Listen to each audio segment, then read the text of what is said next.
Well, I was inspired by the Apollo program as a child, and I saw Buzz Aldrin and Neil Armstrong kangaroo hopping on the moon, and I said, that's what I want to do. I want to do that. And then I started reading about it, and I wrote my first book, which was called The Apollo Program, for my 8th grade English teacher.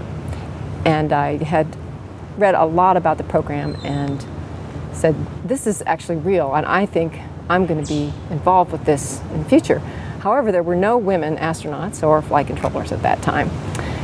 So I thought, well, there will still be jobs as in science, so I'll take that route. And I had read Robert Heinlein's book, Starman Jones, and in that book there was an astrogator as the character, but it was a young man who wanted to be an astrogator, and they wouldn't let him into the academy because he didn't have his father to sign the paperwork.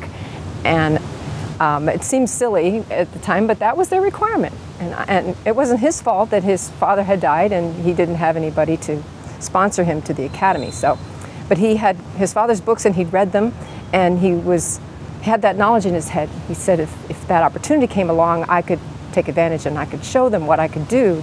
Surely they will let me do this job. So he took a job as a cook on a starship.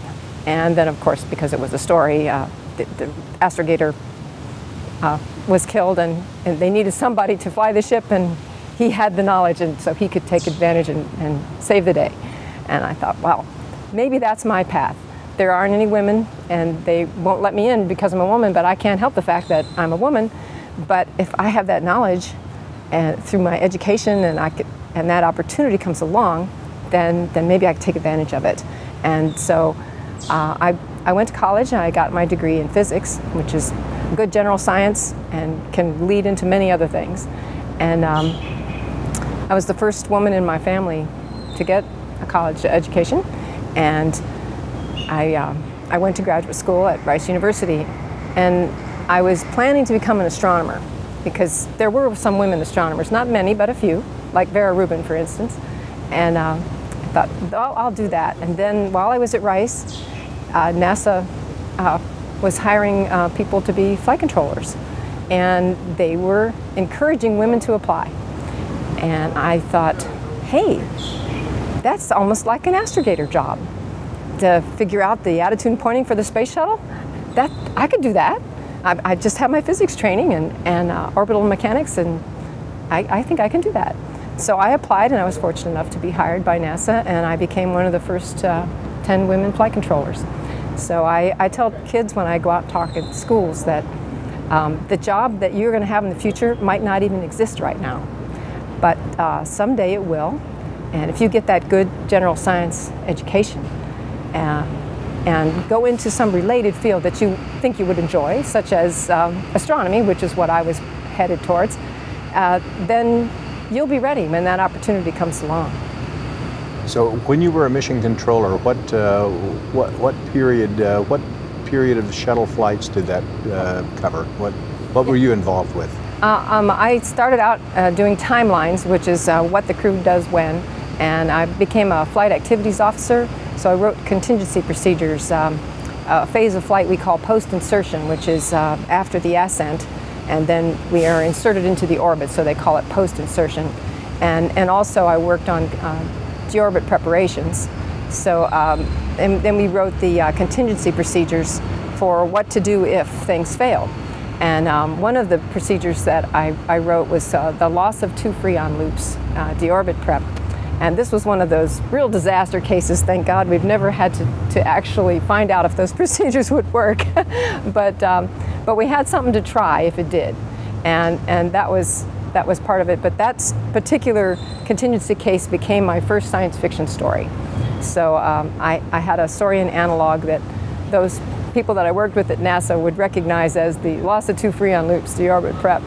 But I think the training at NASA was invaluable to me. Learning how to look at something and think about how could it fail, and if it failed, what would we do?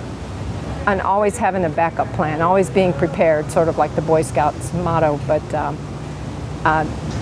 that way of looking at things is somewhat unique to a mission control or a flight control environment.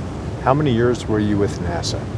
I was with NASA 6 years. I started first with a contractor, Computer Science Corporation, in '78, and then while I was waiting for 2 people to retire so they could hire one, they do that a lot in government service, and I started with NASA first week of January of '79, and then I was there until November of '84, and so I worked the first 5 space shuttle flights, and then the reason I left was because I had children and couldn't juggle the schedule in the middle of the night. This is an issue that a lot of women are still facing, as what do you do when you are at this point in your career and you have to take care of your young children.